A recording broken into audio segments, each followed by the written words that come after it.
একটা আশ্চর্য ঘটনা সেখানে হয়েছিল। এইভাবে আরও অনেক বিশেষ বিশেষ সেখানে অনেক কাহিনী আছে। এবং পদ্মনাভ গোস্বামী মহারাজ তিনি যদিও তিনি শহর গুন্টুরে থাকতেন, কিন্তু তিনি চিন্তা করতেন এটা বৃন্দাবন ধাম শহর, যেমন মায়াপুর ধাম, অভিন্ন বৃন্দাবন।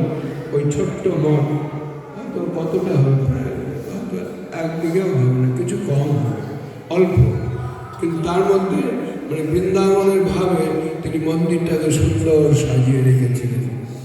সেই মাধুরীলতা বৃক্ষ আদি সে সুন্দর মন্দিরের সামনে মাচা করে দিয়েছিলেন, ফুলের সব। তারপরে তেলি কদম্ব বৃক্ষ সেখানে লাগিয়েছিলেন, আমরা দেখেছি।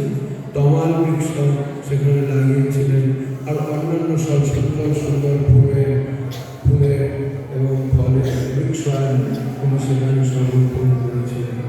বৃন্দাবনের ভাব এবং সেখানে সঙ্গে বৃন্দাবন